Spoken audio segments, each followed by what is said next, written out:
नमस्कार, लाख टके की बात में आप सभी का बहुत स्वागत है। आपके साथ में हूं नलिनी पांडे। नमस्कार, मैं हूं आपके साथ अमित गर्ग शुक्ला। लाख टके की बात में स्वागत है आपका।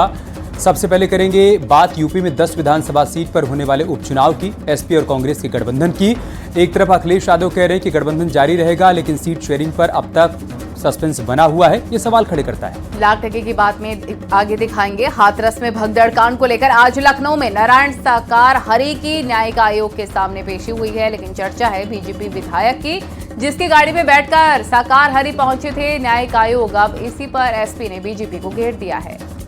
हरियाणा में मिली करारी हार के बाद कांग्रेस जहां आत्ममंथन में जुटी है, तो वहीं आपको बताएंगे कैसे अलग अलग राज्यों में कांग्रेस के बड़े और कद्दावर नेताओं के चलते अंदरूनी कलह ने कांग्रेस को बड़ा नुकसान पहुंचाया, और आपसी मनमुटाव पर क्या कहना है बीजेपी का, वो भी दिखाएंगे। बात करेंगे दिल्ली में शीश महल पर सियासी घमासान की। केजरीवाल के बंगला हैंडओवर करने में कैसे पेच फंसा हुआ है, आपके सीएम आतिशी के दावों पर क्या कहना है पीडब्ल्यूडी का, ये खबरें विस्तार से आपको दिखाएंगे। तो चलिए लाख टके की बात की शुरुआत करते हैं।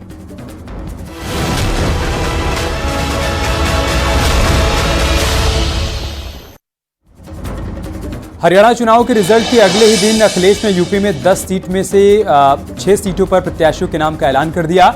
ऐसे में एसपी कांग्रेस गठबंधन में टूट और फूट दोनों की आशंका पैदा हो गई। लेकिन कांग्रेस और अखिलेश की तरफ से यकीन दिलाया गया कि गठबंधन अभी जारी है। हालांकि सीट शेयरिंग पर अभी भी सस्पेंस बरकरार है। हरियाणा चुनावों का यूपी कांग्रेस पर असर साफ दिखने लग गया है। यूपी में विधानसभा की 10 सीट पर उपचुनाव होने वाले हैं, और इसी को लेकर अखिलेश ने 6 सीट पर प्रत्याशी की घोषणा भी कर दी है। अखिलेश के प्रत्याशी घोषित करने के बाद एसपी और कांग्रेस गठबंधन में टूट की आशंका पैदा हो गई थी, लेकिन अखिलेश ने अपने बयान में यकीन दिला दिया कि गठबंधन अभी जारी रहेगा। यानी कि जो कांग्रेस 5 सीट मांग रही थी, उससे अब बाकी 4 सीट में बार्गेनिंग करनी होगी। हालांकि कांग्रेस नेता कह रहे हैं कि सीट शेयरिंग का फॉर्मूला आला कमान तय करेगा। इसी पर आपको दिखाते हैं रिपोर्ट।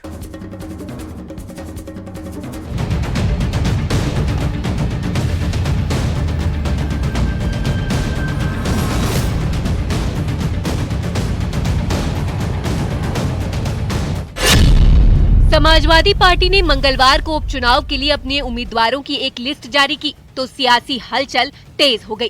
कांग्रेस की ओर से कहा गया कि अभी तक गठबंधन में सीट बंटवारे पर कोई बात नहीं हुई है। कांग्रेस के इस बयान ने सियासत को नया रंग दे दिया है, जिसके बाद तमाम तरह की अटकलें शुरू हो गई थीं। लेकिन अब एसपी प्रमुख अखिलेश यादव ने गठबंधन पर तमाम सस्पेंस को खत्म कर दिया है। अखिलेश ने साफ कर दिया कि यूपी में कांग्रेस के साथ विधानसभा उपचुनावों में गठबंधन जारी रहेगा। हालांकि कांग्रेस को एसपी कितनी सीट देगी, इस पर अभी भी सस्पेंस है। जी, जिस तरह से विधानसभा उपचुनाव है, 10 सीटों पर समाजवादी पार्टी ने 5 प्रत्याशी वो आज समय नहीं है उस पर चर्चा करने का, लेकिन इंडिया गठबंधन समाजवादी पार्टी और कांग्रेस का गठबंधन रहेगा। हरियाणा विधानसभा चुनाव में कांग्रेस की करारी हार के बाद पहली बार अखिलेश यादव का बयान आया है।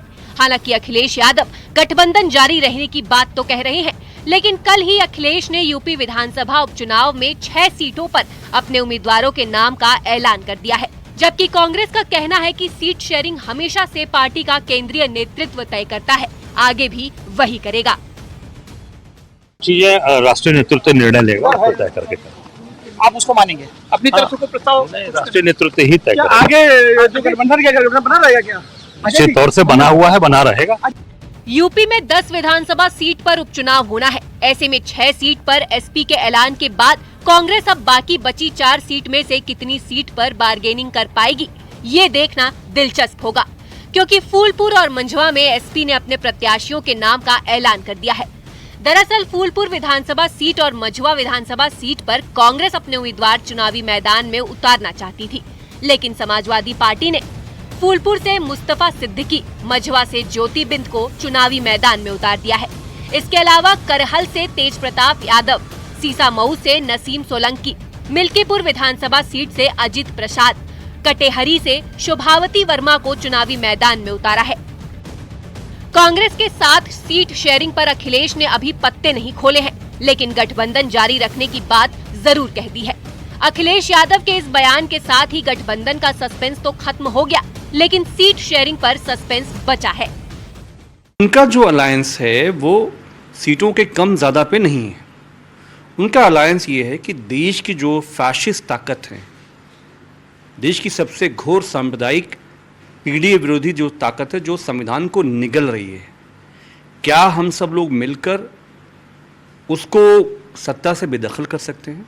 रूप से ये जो 6 प्रत्याशी घोषित कर दिए थे समाजवादी पार्टी ने कि ये चुनाव लड़ेंगे, उसको लेके एक राजनीति में आशंकाएं शंकाएं तो बनी रहती हैं, लेकिन ये भी उतना सच है कि अखिलेश यादव शुरू से ही, अभी नहीं, जब लोकसभा का चुनाव था, गठबंधन हुआ था और तब सीटों को लेके विवाद हुआ था, तब भी अखिलेश ने ये एक विनम्रता दिखाते हुए कहा था कि हम गठबंधन के धर्म का पालन करेंगे, हम सहयोगी हैं, उनको समायोजित करेंगे, बड़े दल हम हैं, लेकिन हम बड़े होने के नाते बड़ापन निभाएंगे। समाजवादी पार्टी ने कांग्रेस को कॉन्फिडेंस में लिए बगैर 6 नामों का ऐलान किया है। अब भले ही एसपी गठबंधन धर्म निभाने की बात कहे, लेकिन कांग्रेस इसे कैसे लेती है, ये देखने वाली बात होगी। उत्तर प्रदेश में विधानसभा उपचुनाव के तहत समाजवादी पार्टी न सिर्फ कांग्रेस को आईना दिखाना चाहती है, बल्कि तमाम जगहों पर अपने कार्यकर्ताओं पदाधिकारियों के मोराल को बूस्ट भी करना चाहती है। यानी गठबंधन बना तो जरूर रहेगा, लेकिन उसमें बड़े भाई की भूमिका में सपा रहेगी और उत्तर प्रदेश में छोटे भाई की भूमिका में कांग्रेस को ही रहना होगा। कैमरा पर्सन रवि के साथ अलाउद्दीन, न्यूज़ 18 लखनऊ।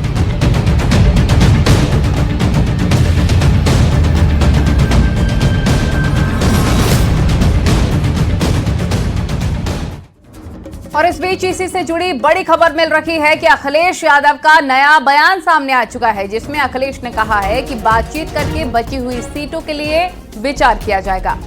अखिलेश यादव के बयान का मतलब बहुत साफ है कि जिन 6 सीटों पर प्रत्याशियों के नाम का ऐलान किया गया है, उन सीटों पर कांग्रेस का कोई चांस नहीं है कि एसपी प्रत्याशी वहां से वापस नहीं लिए जाएंगे। इस बात के संकेत अखिलेश यादव ने दे दिए। क्या रणनीति रहेगी आपकी? सभी विधानसभाएं इंडिया गठबंधन समाजवादी पार्टी जीतेगी। कांग्रेस को बची हुई सीटें देंगे। बची हुई सीटों में बातचीत कर करके विचार करेंगे। हाथरस कांड को लेकर समाजवादी पार्टी को बीजेपी पर निशाना साधने का एक और मौका मिल गया और इस पर अब सियासत भी तेज हो गई है। दरअसल आज हाथरस कांड में नारायण साकार हरि की पेशी थी। लखनऊ में न्यायिक आयोग में साकार हरि और भोले बाबा की पेशी हुई। न्यायिक आयोग में नारायण साकार हरि से करीब 1.5 घंटे से ज्यादा पूछताछ हुई, लेकिन बाबा जिस गाड़ी से पहुंचे वो अब चर्चा का विषय बन गई है, क्योंकि गाड़ी पर बीजेपी विधायक का स्टिकर और बीजेपी का झंडा लगा हुआ था। बीजेपी विधायक बाबूराम पासवान बाबा नारायण साकार हरि के साथ पहुंचे थे और अब इसे लेकर समाजवादी पार्टी ने बीजेपी पर तंज कसा है। हाथरस कांड में 121 लोगों की मौत हो गई। इसी पर आपको दिखाते हैं रिपोर्ट।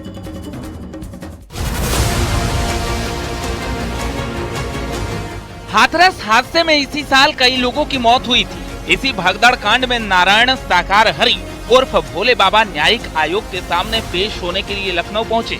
हालांकि वो जिस गाड़ी से लखनऊ पहुंचे वो अब चर्चा का विषय बनी हुई है। दरअसल नारायण साकार हरि उर्फ भोले बाबा जिस सफेद रंग की कार से न्यायिक आयोग पहुंचे वो पीलीभीत की पूरनपुर विधानसभा क्षेत्र से बीजेपी के विधायक बाबूराम पासवान की गाड़ी है, जिस पर विधायक लिखा हुआ है और बीजेपी का झंडा भी लगा हुआ है। वहीं समाजवादी पार्टी को इसे लेकर बीजेपी को घेरने का मौका मिल गया। एसपी नेता का कहना है कि बीजेपी के लोग हादसे में मारे गए लोगों के साथ नहीं खड़े हैं, बल्कि आरोपियों के साथ खड़े हैं। जब समाजवादियों ने पूछा कि इतना बड़ा मॉब वहाँ पे पहुँचने वाला था, LIU को इसकी कोई खबर नहीं थी, कप्तान वहाँ पे क्या कर रहा था, जाहिर सी बात है कि बगैर सत्ता के समर्थन के तो वो कार्यक्रम हो नहीं रहा था। यही बात हम तब कह रहे थे और आज जब उनकी पेशी हुई है तो भारतीय जनता पार्टी का जो लिंक है वो साफ साफ समझ में आता है कि वो जो निर्दोष जाने हैं बीजेपी उनके साथ नहीं खड़ी है। बीजेपी जो उसके लिए जिम्मेदार है, बीजेपी उनके साथ खड़ी हुई है। दरअसल हाथरस हादसे में न्यायिक आयोग के सामने बाबा साकार हरि की पेशी हुई। साकार हरि से करीब 1.5 घंटे से ज्यादा पूछताछ हुई। साकार हरि के वकील का दावा है कि हाथरस में भगदड़ के पीछे किसी साजिश से इनकार नहीं किया जा सकता, लेकिन राज्य सरकार की ओर से गठित जांच एजेंसी इस साजिश का पर्दाफाश करने की कोशिश में जुटी है।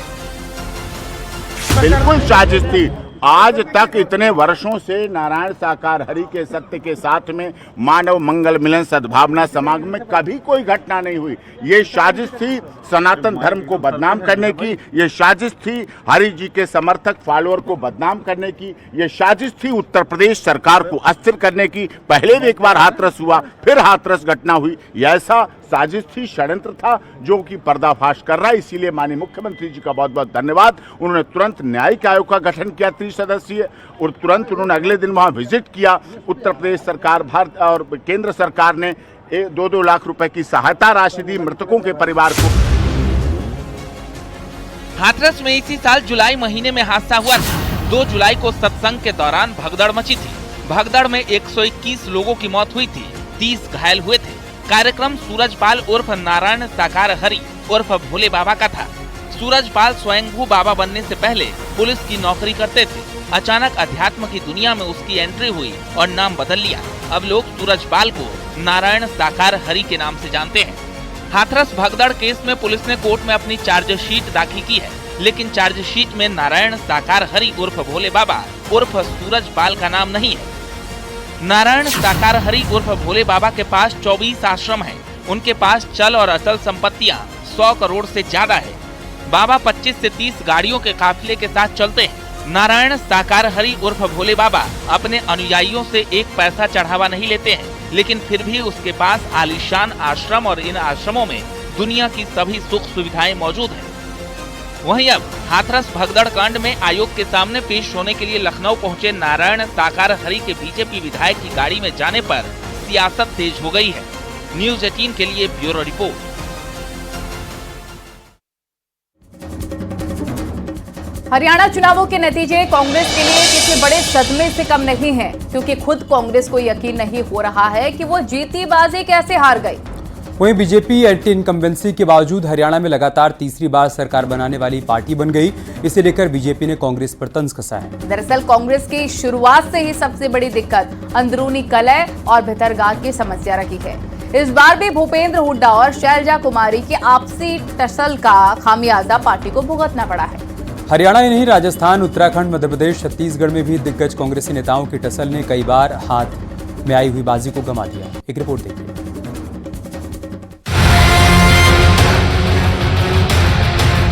कांग्रेस को थोड़ा सा तो गहराई में जाके सोचना होगा।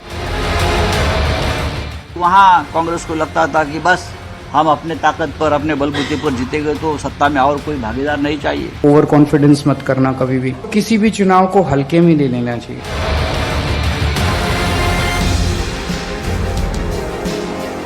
हरियाणा विधानसभा चुनाव में कांग्रेस का प्रदर्शन बेहद खराब रहा। चुनाव परिणाम आते ही सहयोगी दलों ने हमला बोलना शुरू कर दिया तो अब पार्टी के अंदर भी रार छिड़ गई है। हार के कारणों पर चर्चा के लिए पार्टी के केंद्रीय नेतृत्व ने राष्ट्रीय अध्यक्ष मल्लिकार्जुन खड़गे के घर बैठक की तो प्रमुख चेहरे ही गायब रहे। पार्टी ने हरियाणा चुनाव में जिस पर भरोसा करके हर बात मानी, वही भूपेंद्र सिंह हुड्डा मीटिंग में नहीं पहुंचे। सिर्फ हरियाणा ही नहीं, तमाम राज्यों में कांग्रेस की अंदरूनी कलह पार्टी पर भारी पड़ी है। जो कांग्रेस की उम्मीदों में जो सबसे बड़ी सेंधमारी की है वो थी अंतर्कलह पार्टी में, और भूपेंद्र सिंह हुड्डा और कुमारी शैलजा के बीच में जिस तरीके से अंतर्द्वंद चल रहा था, खेमेबाजी चल रही थी, इसने बड़ा नुकसान किया है कांग्रेस का। आने वाले दिनों में कांग्रेस के लिए बड़ी चुनौती रहेगी कि किस तरीके से जो गुटबाजी है, खेमेबाजी है, उससे कैसे पार पाना है। अगर कांग्रेस खेमा इससे निजात नहीं पा सका तो फिर आने वाले दिनों में कांग्रेस के लिए मुश्किलें और भी बड़ी और कड़ी होने वाली हैं। कांग्रेस के सामने लीडरशिप का संघर्ष है। कई बार इनकी लड़ाई सतह पर आ जाती है। कांग्रेस के सामने सबसे बड़ा संकट ये है कि उसकी पुरानी लीडरशिप नए चेहरों को आगे आने ही नहीं दे रही। करीब करीब हर राज्य में कांग्रेस के वरिष्ठ नेताओं में आपसी कलह चुनावों के वक्त खुलकर सामने आ जाती है। हरियाणा में भूपेंद्र सिंह हुड्डा और शैलजा कुमारी में विवाद, राजस्थान में पायलट और गहलोत के बीच विवाद, उत्तराखंड में हरीश रावत और गणेश गोदियाल में विवाद, छत्तीसगढ़ में भूपेश बघेल और टीएस सिंहदेव में विवाद, मध्य प्रदेश में कमलनाथ और दिग्विजय सिंह में विवाद। अगर पिछले कुछ चुनावों पर नजर डालें तो राजस्थान में पायलट और गहलोत के बीच में विवाद रहा लीडरशिप को लेकर के।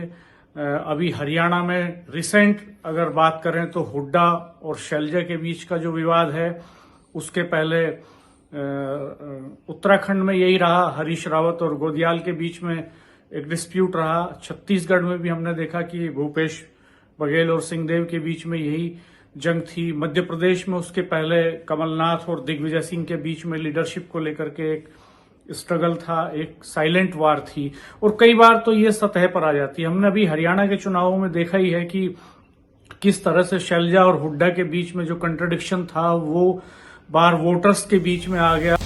कांग्रेस में अंदरूनी कलह पर बीजेपी ने भी तंज कसा है। बीजेपी का कहना है कि कांग्रेस सिर्फ माहौल बनाने की कोशिश करती है, लेकिन बीजेपी ने जमीनी स्तर पर काम किया और उसका असर भी हर चुनाव में दिखता है। कांग्रेस एक ऐसी पार्टी होगी जिससे आप नक्सल की तरह की पार्टी हो गई, तो नक्सल का जो काम रहता है वही काम जो है कांग्रेस पार्टी की मानसिकता बन गई है कि उनके लीडर जमीन में कहीं नहीं है, वो माहौल बनाना चाहते हैं। उनके काम है कि मीडिया में माहौल बनाओ, मीडिया में माहौल बनाया, जमीन पे हम काम कर रहे थे। हमने माहौल की चिंता नहीं की, हमने जनता की चिंता करते हैं, जनता की चिंता की, उन्हीं की सेवा करते हैं, उन्हीं के बाद समर्पित होकर काम किया, इसलिए हमें जनता ने आशीर्वाद दिया। हरियाणा चुनाव के परिणाम का असर यूपी में भी नजर आने लगा है। बीजेपी ने तंज कसा है कि कांग्रेस के दावे वाली सीटों पर एसपी के प्रत्याशी घोषित होने से कांग्रेस की यूपी में हैसियत सामने आ गई है। हरियाणा परिणाम से बीजेपी कार्यकर्ताओं का आत्मबल बढ़ा है और अब उपचुनाव में सभी सीटों पर बीजेपी गठबंधन जीतेगा। समाजवादी पार्टी उनके साथ अब अपमानजनक व्यवहार करेगी, जैसा अपमानजनक व्यवहार कांग्रेस पार्टी ने हरियाणा में अखिलेश यादव जी के साथ किया था। लेकिन वो गठबंधन करे या ना करे, भारतीय जनता पार्टी अपने गठबंधन के साथ बहुत मजबूती के साथ तैयार है। हमें हरियाणा में जिस तरह का आशीर्वाद मिला है, उससे कार्यकर्ताओं का आत्मबल और बढ़ा है। हम उपचुनाव में सभी की सभी सीटों पर राष्ट्रीय जनतांत्रिक गठबंधन के प्रत्याशी जीत हासिल करेंगे। लोकसभा चुनाव में हिमाचल, मध्य प्रदेश, छत्तीसगढ़ समेत 12 राज्यों में कांग्रेस के शून्य प्रदर्शन पर पार्टी के कई नेता सवाल उठा चुके हैं। अब हरियाणा में हार के बाद अंदरूनी कलह को लेकर यूपी में विधानसभा की 10 सीटों पर चुनाव और महाराष्ट्र में विधानसभा चुनाव पर भी कांग्रेस के प्रदर्शन पर सवाल खड़े हो रहे हैं। हरियाणा चुनाव को लेकर गृह मंत्री अमित शाह के रणनीति के सामने कांग्रेस का अति आत्मविश्वास बौना साबित हुई है। कांग्रेस ने हरियाणा चुनाव के परिणाम को सिरे से नकार दिया है, लेकिन सच्चाई है कि कांग्रेस को अभी इस चुनावी परिणाम पर आत्ममंथन करने की जरूरत है कि आखिर उन्हें इतनी बुरी हार कैसे मिली। कैमरामैन हरीश के साथ अनूप गुप्ता, न्यूज 18 नेटवर्क, दिल्ली। इधर दिवाली से पहले योगी सरकार ने बिजली उपभोक्ताओं को बड़ा तोहफा दिया है। यूपी में बिजली की दरें बढ़ाने का प्रस्ताव नियामक आयोग की तरफ से खारिज कर दिया गया। पावर कॉर्पोरेशन के सभी प्रस्ताव खारिज कर दिए गए हैं। यानी कि बिजली की दरें नहीं बढ़ने वाली हैं।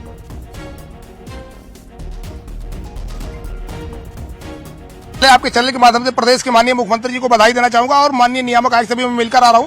ये जो बिजली कंपनियां थी वो लगभग 11,203 करोड़ का अपना घाटा दिखाकर चोर दरवाजे बिजली दरों में बड़ा इजाफा कराना चाह रही थी, जिसके लिए हम लोगों ने बहुत लंबा संघर्ष किया। अंततः विद्युत नियामक आयोग ने फैसला सुना दिया कि ये जो बिजली दरें लागू है वही यथावत रहेंगी। यानी कि उत्तर प्रदेश देश का पहला राज्य बन गया है जहां 5 सालों से बिजली दरों में कोई बढ़ोतरी नहीं हुई, यथावत रहेगी। जो दरें पहले थी वही दरें रहेंगी। और सबसे बड़ी बात है, जो उपभोक्ताओं का 33,122 करोड़ इनके ऊपर सरप्लस निकल रहा था, जिसको लेकर मैं दरों में कमी करने को बात कर रहा था, उस पर भी आने वाले समय में आगे फैसला होगा। लेकिन एक और खुशखबरी है कि प्रदेश की बिजली कंपनियां जो 11,203 करोड़ रुपया घाटा बता रही थी, अंततः फिर लगभग 1944 करोड़ बिजली कंपनियों पर निकला है। यानी कि आने वाले समय में हम लोगों के लिए और भी आसान होगा कि बिजली दरों में आने वाले कई वर्षों तक ये बढ़ोतरी नहीं करा पाएंगे। तो आज का जो फैसला रहा बहुत ऐतिहासिक रहा, जहां इन्होंने कहा स्मार्ट मीटर का जो मामला है उस पर SMS अलर्ट पर भी 10 रुपया लेंगे, उसको भी खारिज कर दिया। कहा कनेक्शन काटने और जोड़ने का भी हम 50 रुपया लेंगे, उसको भी खारिज कर दिया। और अंततः जो ट्रांसमिशन का टैरिफ था इन्होंने 26 पैसा मांगा था, उसमें कमी करके उसको 23 पैसा कर दिया।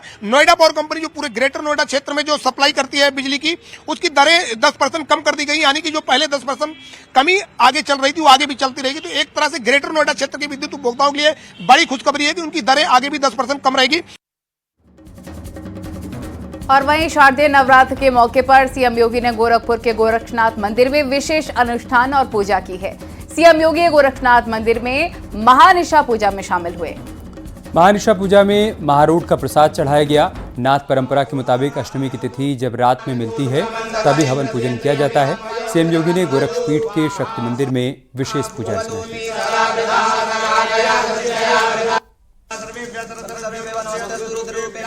स्वाहा